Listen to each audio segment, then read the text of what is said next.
Today we open Matthew chapter 22. And it begins with quite a long parable. And unlike some of the other metaphorical and symbolic illustrations that Jesus has been using to instruct and to reply, this is a true parable in the Hebrew literary sense. And thus, we have to recognize it as such. This means we have to set our contemporary Western mindsets aside and put on our first century Jewish mindset to get the most out of it. Now, I'll remind you that a true parable in the Hebrew sense of it is a fictional story. It has only one moral to it. It always employs people and things and circumstances that are familiar to Yeshua's Jewish listeners. It's not an allegory. The details are relatively unimportant, and often hyperbole is used to heighten the tension in order to draw in the listener. In fact, to pay too much attention to the details will lead us away from the single important point that the parable is attempting to make. Now, perhaps one of the more complex challenges of every parable of Christ is that it is told 100% within the Jewish cultural mindset and experience of the first century.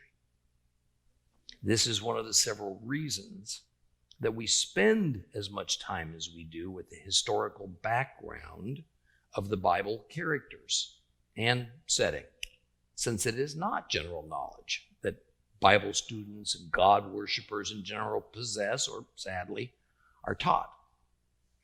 So if a parable has but one single point, that is, like the one we're about to study, the point of it stated at the end of it, then why are some so long-winded and elaborate? It's because they were meant to be heard, remembered, and then passed along to others by the spoken word. Therefore, the detail was added in order to embellish, to make it more interesting, more easily memorable. I want to give you a very simple example of this, what I'm talking about. Very wealthy older man lives in a 100-room mansion on 1,000 acres of beautiful and well-maintained grounds. His curious granddaughter comes to him one day, asks if he would tell her how it happened that he became so wealthy, since she knew that he came to America as a poor immigrant. She also asks how this beautiful house came to be. He replies, I was poor, then I got rich, I bought land, then I built this house. End of story.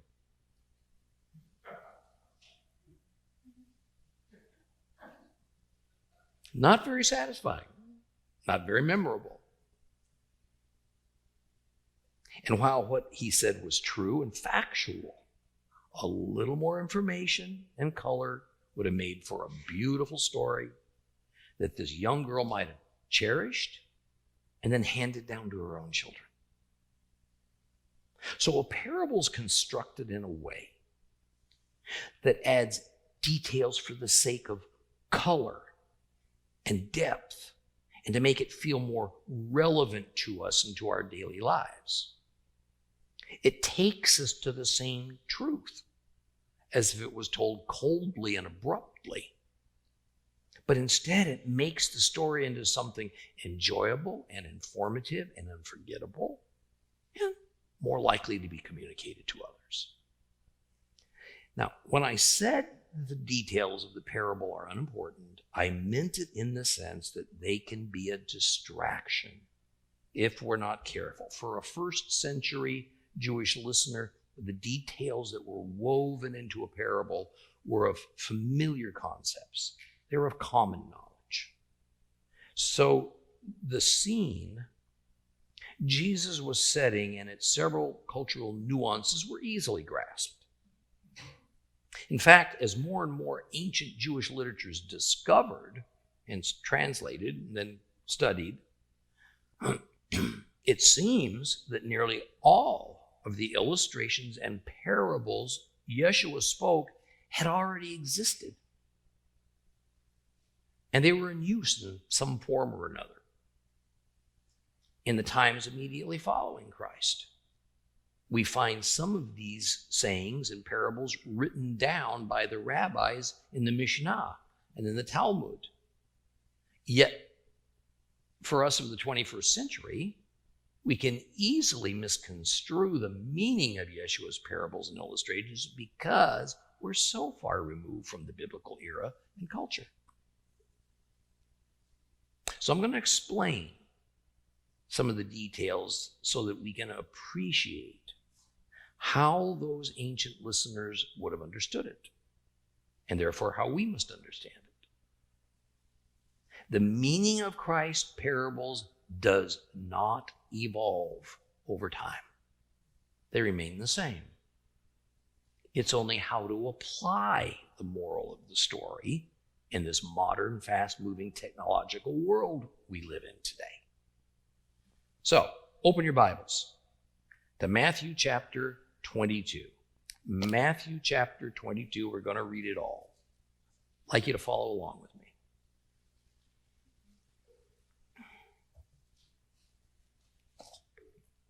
Matthew chapter 22. Yeshua again used parables in speaking to them. The kingdom of heaven is like a king who prepared a wedding feast for his son, but when he sent his slaves to summon the invited guests to the wedding, they refused to come. So he sent some more slaves, instructing them to tell the guests, "Look, I prepared my banquet. I've slaughtered my bulls. I fattened my cattle. Everything's ready. Come to the wedding." They weren't interested. Went off, one to his farm, another to his business. The rest grabbed his slaves, mistreated them, and killed them. The king was furious. And he sent his soldiers who killed those murderers and burned down their city. Then he said to his slaves, "Well, the wedding feast is ready, but the ones who were invited didn't deserve it. So go out to the street corners and invite to the banquet as many as you can find." The slaves went out into the streets. They gathered all the people they could find, the bad along with the good. And the wedding hall was filled with guests. Now, when the king came in to look at the guests, he saw there a man who wasn't dressed for a wedding. So he asked him, "Friend, how did you get in here without wedding clothes?" And the man was speechless. Then the king said to the servants, "Bind him hand and foot, throw him outside in the dark. In that place people will wail and grind their teeth, for many are invited, but few are chosen." Then the Paroshim, the Pharisees, went away, put together a plan to trap Yeshua with his own words. They sent him some of their Talmudim, their disciples, some members of Herod's party. And they said, "Rabbi, we know that you tell the truth and really teach what God's way is. You aren't concerned with what other people think about you, since you pay no attention to a person's status. So, tell us your opinion. Does Torah permit paying taxes to the Roman emperor or not?" Yeshua, however, knowing their malicious intent, said, "You hypocrites, why are you trying to trap me? Show me the coin used to pay the tax." They brought him a denarius, and he asked them, "Whose name and picture are these?" "The emperor's," they replied. Yeshua said, "No. Give the emperor what belongs to the emperor, and give to God what belongs to God." And on hearing this, they were amazed, and they left him and went away that same day. Some Sadducees, some Sadducees came to him. And they are the ones who say there is no such thing as resurrection. So they put to him a she'elah, a question. "Rabbi, Moses said, if a man dies childless, his brother must marry his widow and have children to preserve the man's family line. There were 7 brothers. The first one married and then died. And since he had no children, he left his widow to his brother. The same thing happened to the second brother and the third, and finally to all seven. And after them all, the woman died. Now, in the resurrection, of the seven, whose wife will she be? For they all married her. And Yeshua answered them, the reason you go astray is that you are ignorant both of the Tanakh, the Old Testament, and of the power of God. For in the resurrection, neither men nor women will marry. Rather, they will be like angels in heaven. And as for whether the dead are resurrected, haven't you read what God said to you? I am the God of Abraham, the God of Isaac, the God of Yaakov, Abraham, Isaac, and Jacob. He is not the God of the dead, but of the living. And when the crowds heard how he taught, they were astounded. But when the Pharisees learned that he had silenced the Sadducees, they got together, and one of them, who was a Torah expert, asked a Shelah, a question, to trap him. Rabbi, which of the mitzvot, which of the commands in the Torah is the most important? And he told them, you are to love Adonai your God with all your heart, with all your soul, and with all your strength. This is the greatest and most important mitzvah, most important command. A second is similar to it. You are to love your neighbor as yourself. All of the Torah and the prophets are dependent upon these two commands. And then turning to the assembled Pharisees, Yeshua put a Shelah, a question to them. Tell me your view concerning the Messiah. Whose son is he? And they said to him, David's. And how is it, he asked them, that David, inspired by the Spirit, calls him Lord? When he says, Adonai said to my Lord, sit here at my right hand until I put your enemies under your feet. If David thus calls him Lord, how is he his son? No one could think of anything to say in reply. And from that day on, no one dared put to him another Shelah.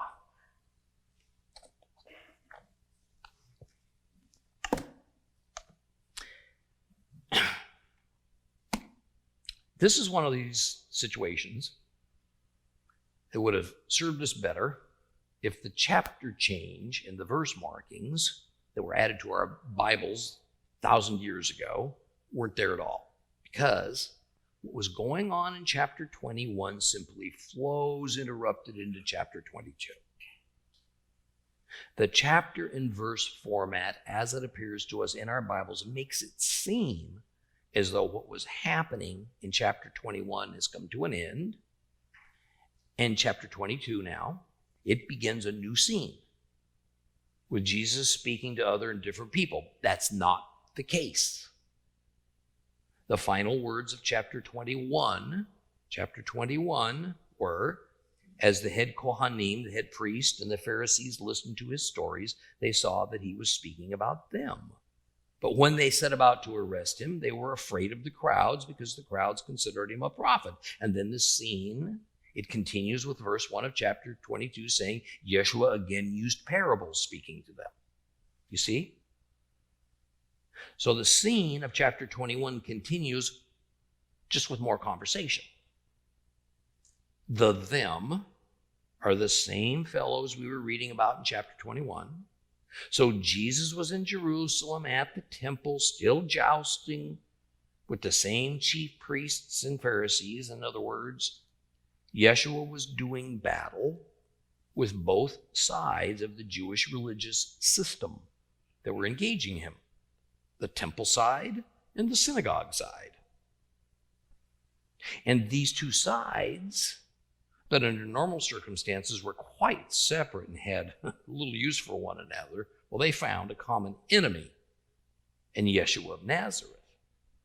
Now, the all-important context that we must hold on to throughout this parable, really all throughout chapter 22, is Jesus criticizing and warning these representatives of the Jewish religious leadership. Now, not necessarily all of the Jewish religious leadership, but only those who thought and behaved as those that were standing before him.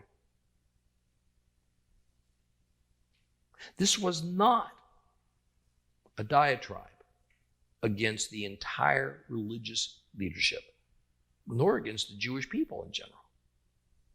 But it was part of a Christ-led reformation of their biblical Hebrew faith. It had become so muddled and polluted with man-made doctrines that it obscured the holy and true word of the Word of God. Yeshua's words were directed and nuanced towards these misguided leaders who held such great authority and sway over the common people in Jewish society. Whatever these men said, right or wrong, people believed. After all, these leaders were considered to be, they held themselves up to be, experts of all matters concerning the Jewish faith. A good and proper analogy of the Jewish religious leadership of that era would be the rabbis, pastors, ministers, Bible teachers, and commentators of our time. Now notice how the opening words of the parable are spoken in classic parable style. The kingdom of heaven may be compared to, okay? So the instruction Jesus is about to give us is to explain something important about the kingdom of heaven. And to do so, he's going to use a familiar illustration within Jewish society to lead his listeners to his point. So, the fictional story is about a king's throwing a banquet. Kings, farmers, and women were often used as the fictional foils in Jewish parables. And immediately there is a detail provided that would have been common knowledge to the first century Jews, but can escape us. It is that this is not just any lavish banquet. It's a wedding banquet. That the groom of the wedding is the king's son simply adds gravity to the situation. Now, in that era, there was little more socially important than a wedding. So what we need to pay most attention to is the actions than to the specific people involved. If one was invited to a wedding, it was far more of a social obligation to attend than it was to any kind of event invitation with an accompanying banquet. To choose not to go was to bring shame to the one holding the event. And the one who skipped it would normally have been looked at as a rather bad person.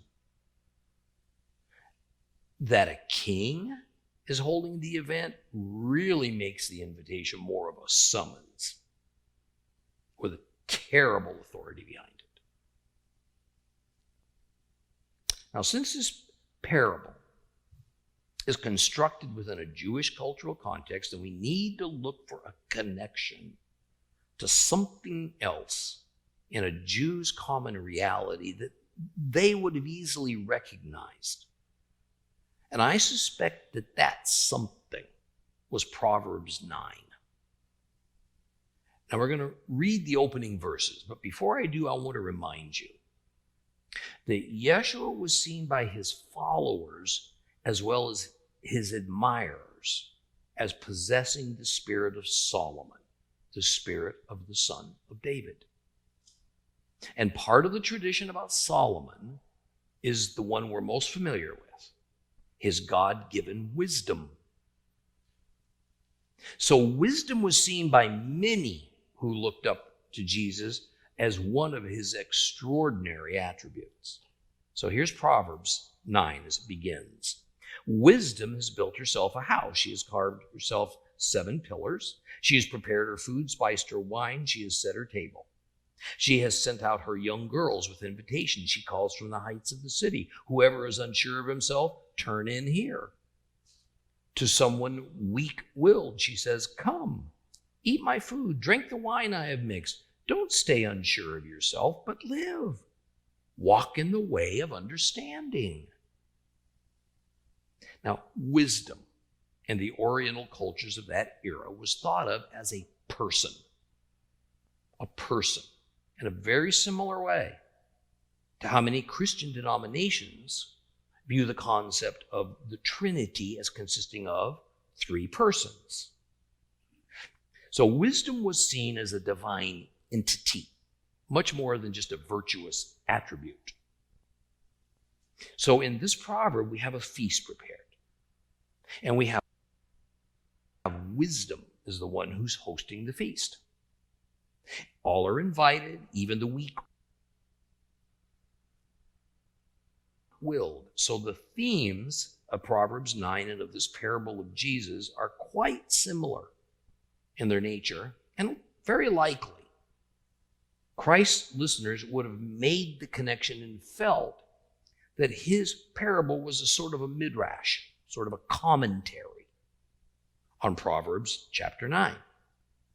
Now, before we proceed, it's good to notice that Mark's gospel does not contain this particular parable, but Luke's does have something similar. Now, the majority of commentators, ancient and modern, see Luke 14, verses 15 through 24 as the parallel to what we read in Matthew chapter 22, verses 1 through 14. So let's pause to read it in Luke. However, I want to start reading it a little bit earlier in the chapter so that the context for the parable in Luke is much better displayed. So open your Bibles to Luke. Just turn a few pages over to Luke chapter 14. And we're going to read the first 24 verses. Luke 14, 1 through 24.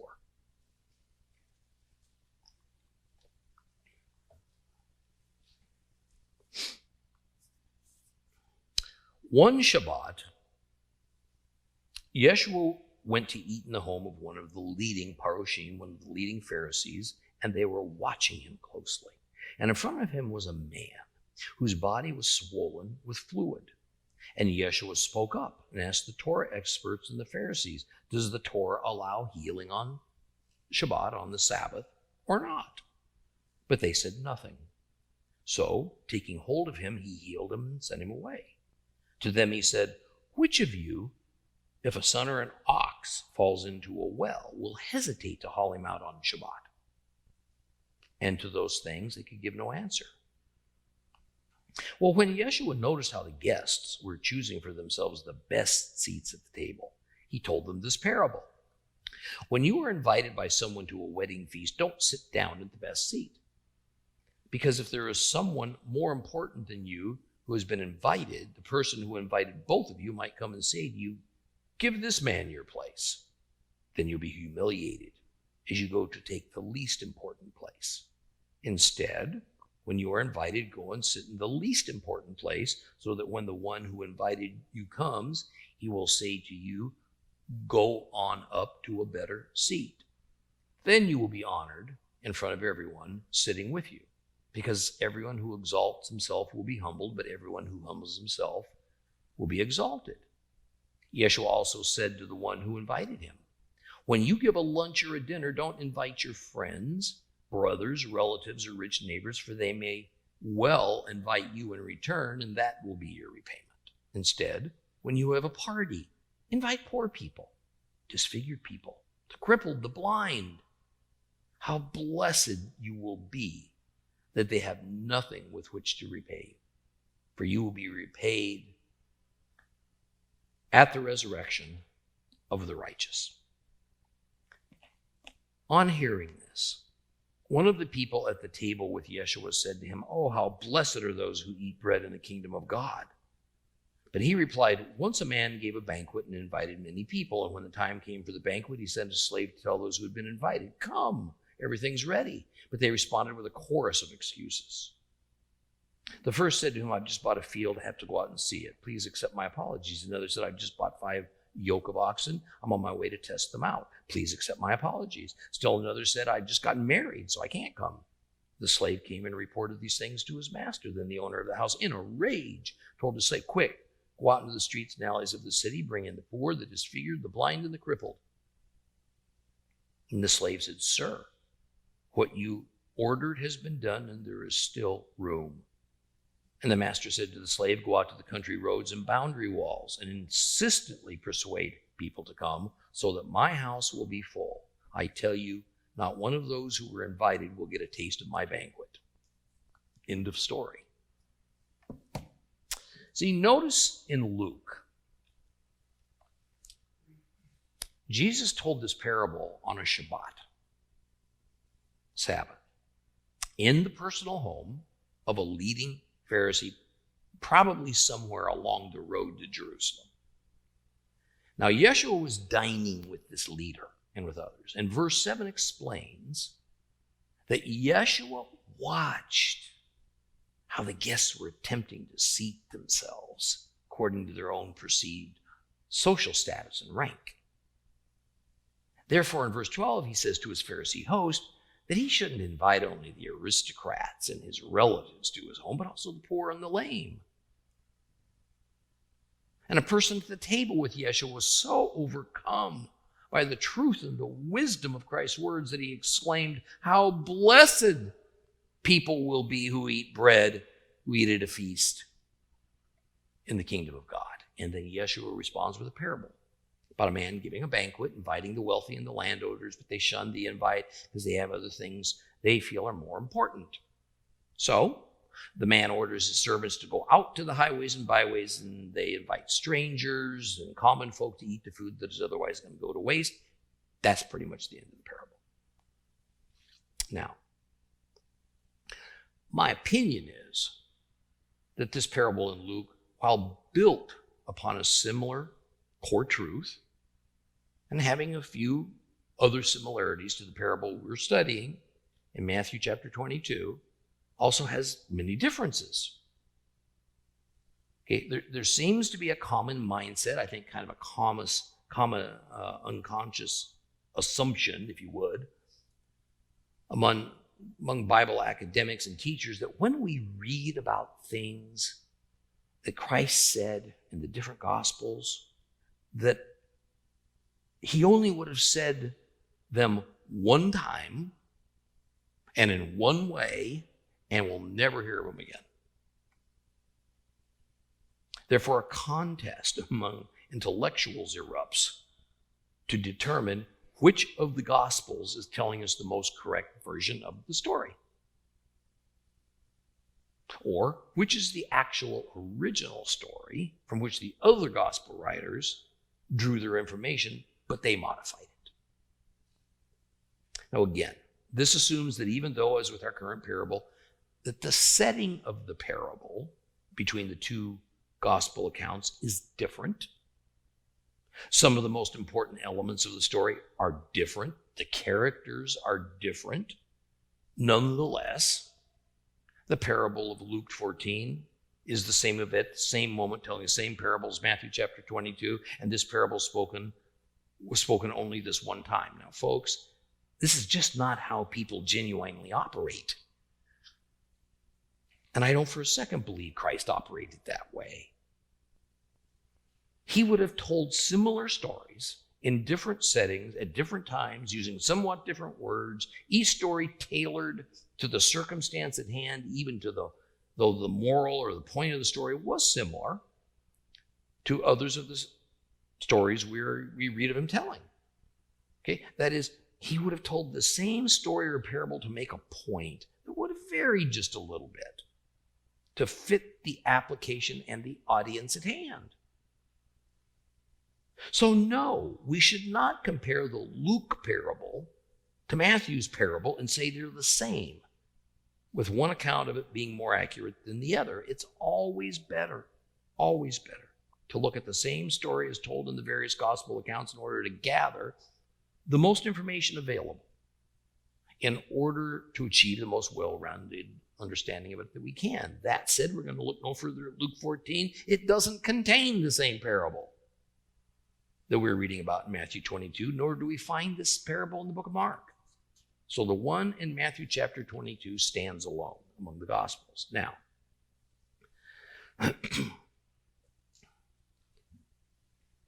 in verse 3 of Matthew chapter 22, I want you to notice the careful wording.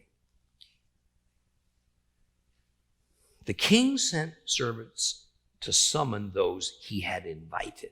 In other words, the invitations had been sent at an earlier time as a notification of an upcoming event. Now the banquet has been prepared. The guests are summoned. Come immediately. That is, the assumption in the parable is that the invitations to the wedding were accepted. Now it's time to act by coming to the feast. But what happens? The guests refuse to come. Yet the unusually patient and benevolent king sends another group of servants, and to give a second chance, the servants tell the guests that all the preparations have been made, the bulls have been slaughtered, they've been cooked, everything's completely ready. But the guests were unmoved. Some said, I'd like to come, but I have to mow my lawn today. Others said, yeah, but I need a day to rest and put my feet up because we stayed out pretty late last night. Still others said, I'd normally come, but man, there's a great football game on today. Still others said, okay, you get my point. It doesn't actually say that, but that's essentially, in modern terms, what the ungrateful guests responded with. In the parable, one went off to his farm to oversee its operations, no doubt. Another looked after his business, that is, to continue to make profit. But worst of all, the remainder of the guests grabbed hold of the king's servants, abused them, and then murdered them. And I remind you, this is a fictional story, an exaggerated fictional story, with a goal of leading us to a moral. Now, I'm going to pause here to preach something that I think is from the Lord. And admittedly, in doing so, I'm going to use some allegory. Yet this parable of the king's son's wedding feast uses some powerful elements that I can't just let pass by. Just as the wedding guests in the parable were obligated to get up from their comfortable homes and leave behind what seemed at the time to be more important to them to come to the wedding feast and thus honor the king, so are followers of the God of Israel and his son Yeshua obligated to obey him, worship and glorify him, and to gather together in holy assembly if at all possible. See, what we're doing today and other days when we come together as a community of believers is to worship and glorify the Lord in music, in praise, in prayer, and in learning his ways through learning his word. And it necessarily begins with our presence.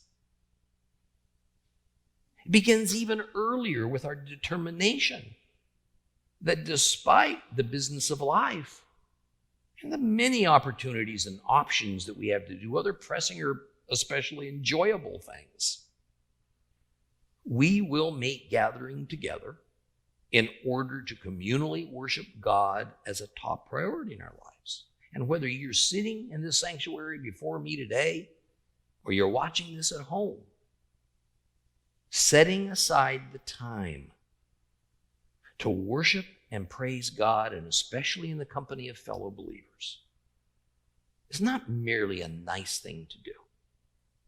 It's our duty, as far as it's up to us. It's one of the several ways we are to acknowledge the importance of the Lord in our lives, not to acknowledge it to others, but to acknowledge it to him through our actions. Over and over, we are warned by Jesus that merely claiming belief isn't enough. Thousands, millions, at the moment Judgment Day arrives, are going to jump up and confidently shout what? Lord, Lord. Yeshua says he's going to respond to many startled, saying, I never knew you. He didn't mean, oh, you're a stranger to me. He meant that despite what you claim, you never acted out what you say you believe. There's too little actual evidence of your stated devotion to Christ to count as one of his. Listen, I've sat where you were seated. Long time ago, I went to church services only if I had nothing else that needed to be done. Something maybe I preferred to do.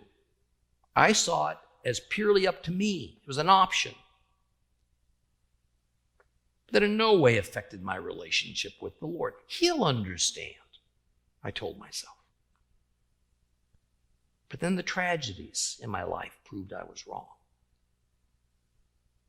Not because I think the Lord cursed me with tragedy, but because if I had worshiped him, if I had stayed closer to him, I probably would have made different and better life choices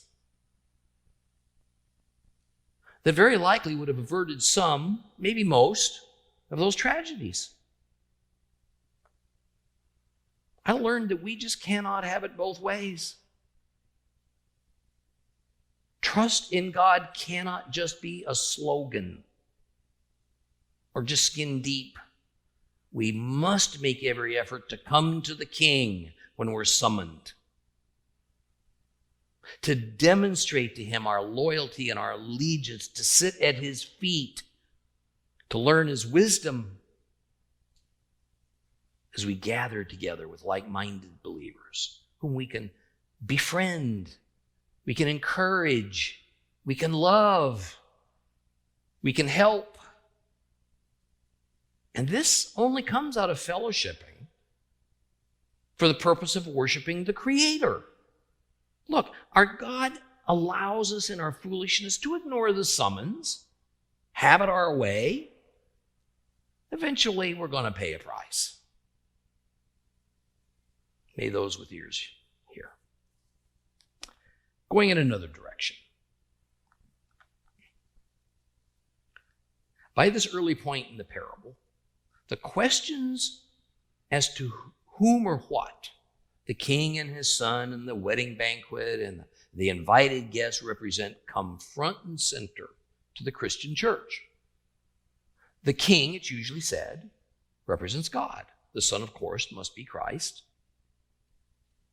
The wedding banquet, of course, must be the same as the wedding feast of the Lamb we read about in Revelation 19. So this parable is actually a prophecy of the far future. The invited guests that won't come are assumed to be the Jewish people. And the replacement guests that the king ordered his servants to go out and gather are the Gentile church.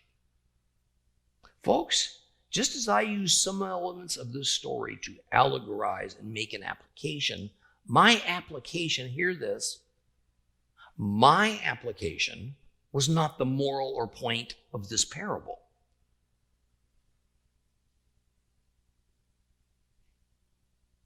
And neither are any of these traditional identifications of the people in this story correct. That's because the nature of a parable is not to have each of these characters or events or whatever as an allegorical or symbolic representation of someone or something. It's not how they work. They're just details added to embellish the story in order to get and hold our attention and to lead us to the point. See, we as Gentile Christians and Messianic believers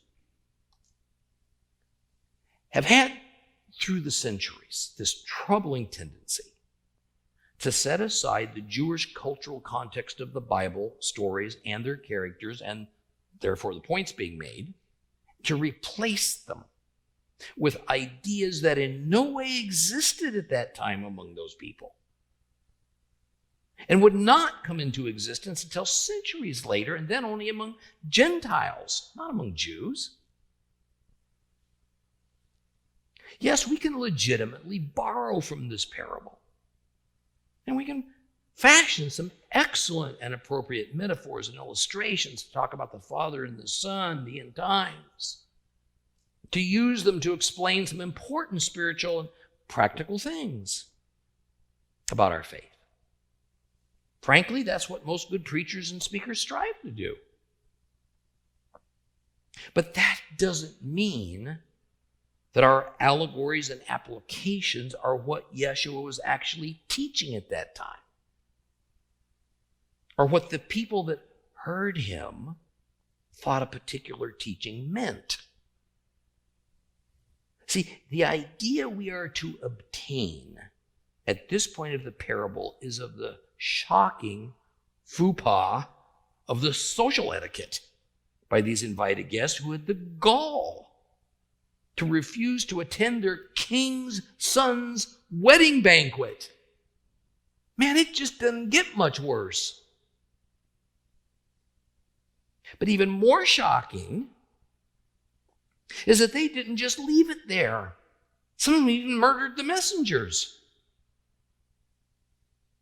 Now, in other words, they exposed their absolute and resolute rejection of the king, of his authority, of his summons. So what's the king to do? Well, this time, instead of sending his servants as messengers, the king sends armed soldiers. And the gracious invite and summons that was rejected was exchanged for merciless retribution. And on behalf of the king, his soldiers killed the murderers, burned down their city. Now let's pause again. In the Gentile Christian world of allegorical interpretation, the majority of Bible scholars see what's occurring in the parable as God's judgment on the Jewish people. The burning down of the city is most often interpreted as the destruction of Jerusalem in 70 AD. Now, some of this is because so many scholars say that the book of Matthew was written after the destruction of Jerusalem.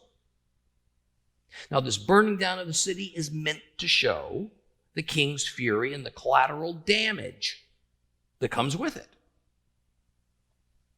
Now, although because this story is aimed at the Pharisees and the chief priests, it's hard not to think that Jesus didn't intend these Jerusalem-based religious leaders to assume that he meant the place of their government, Jerusalem, was going to be laid waste. Now, after the king's retribution has run its course, he decides that since the ones he invited didn't come, he'd extend the offer to other people. And in the Jewish understanding, the invited ones are the wealthy and the aristocrats. Now, I mentioned in earlier lessons that the Jews believed that wealth and high societal position was a blessing from God. Therefore, the wealthy and the aristocrats had to be closer to God than the common folks could ever hope to.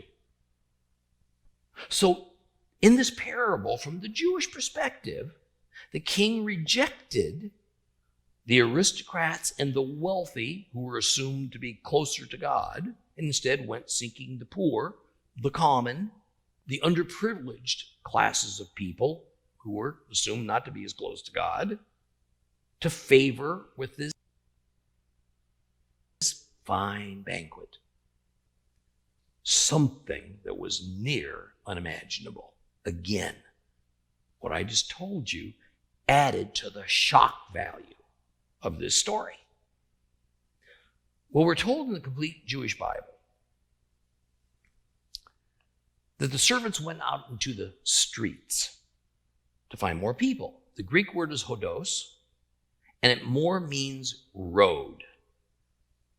Other English Bible versions say highway. That's a bit better translation, because the word street seems to indicate something small and local for us. But that can't be the case. You know why? Because the city with its streets has just been destroyed by the king. No, it means the king's servants are looking for people who live outside the city. People coming on a highway from other places to the city. I want to pause again. The rather standard Christian interpretation over the centuries is that the king is looking to replace the Jewish invitees with Gentile invitees. In other words, the Jews rejected the offer from the king, so Gentiles would be sought out and they would happily accept the offer. Now, the church, Gentile, of course, replaces the Jews. But even the conservative Bible scholars, such as Davies and Allison and Ben Witherington and Daniel J. Harrington, they all scoff at such a notion because there's no such implication is warranted. There's no change in ethnicity implied here. This is a Jewish context, start to finish, just as with all of Christ's teachings and parables. So the change of guests is not a switching out of ethnicities. It is a switching out of those belonging to a certain level of social status. The least social status replaces the greatest social status. The poor who had been further from God replaced the rich who had been nearer to God. At least that's as it was in Jewish eyes. But there's more. There would be no discriminating between the good and the bad among the new batch of people invited. No judging, at least for the moment, between the evil and the righteous. All the people that came within the sight of the servants were to be invited to the wedding banquet at the call of the king.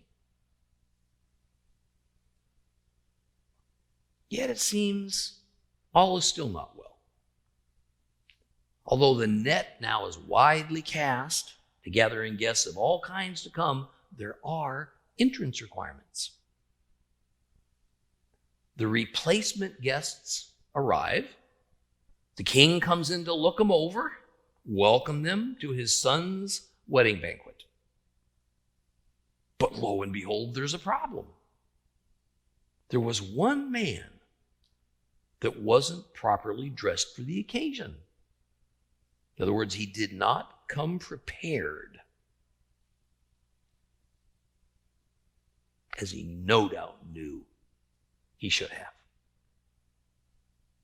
So the king confronts this unprepared guest and demands to know just how he got into this banquet without being properly dressed.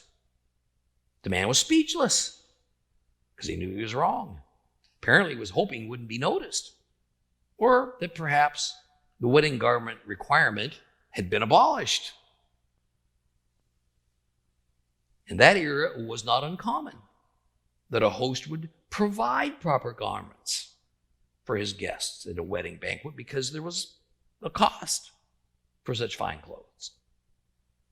Therefore, no one had an excuse for not honoring the host by being properly attired for such an important occasion as a wedding feast.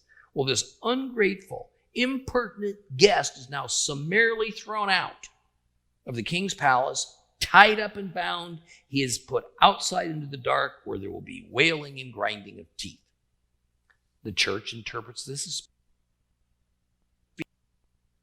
speaking of the grave, or perhaps hell, maybe the lake of fire, or simply complete separation from God. However, this interpretation is reading some far later Christian doctrine back into this story. Now, almost certainly, when the words of the king kicking the man into the outer darkness are used, the idea being expressed is the Hebrew concept of choshek, that Christ is thinking and he's describing, and it was all very well understood in Jewish culture.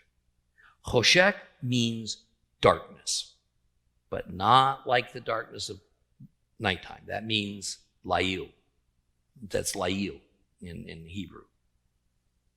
Choshek means an evil darkness, something depressing, if not terrifying. The total absence of godly illumination. And for this reason, it is indeed a place or a condition of wailing and despair that reminds a Jew of their exile in Egypt and one of the plagues that consumed Egypt in darkness. But what it would not have mentally pictured to the Jewish listeners was a spiritual place of eternal pain and torment, like hell. Then the parable ends with the moral to the story, so we don't have to piece it together to wonder. For many are invited, but few will be chosen. All that story to get to this. Now, because this is such a long parable, I'll repeat. This is Yeshua speaking directly to the Pharisees and the chief or the senior priests at the temple in Jerusalem. He's aiming this at them, and they're very well aware of it. And despite all the great opportunities for meaningful illustrations by Bible teachers and rabbis and pastors that are found in this very meaty parable, there is one and only one moral and point to it. For many are invited, but few will be chosen. Who are the many? At this point in the story, we find out that the many could said to be all. Everyone, rich or poor, righteous, unrighteous, highly or lowly placed in the Jewish societal hierarchy. The aristocratic Jews didn't respond to the invitation. And while many of the common Jews did, some were good, some were bad. An example of the bad was the man who wasn't wearing a wedding garment. He was thrown out. So he clearly represents the class of common folks who are invited, but some are not righteous, so they will not be chosen. Now, let's not go outside Jewish ethnicity in the meaning of this parable, because that's all that's being contemplated at this time.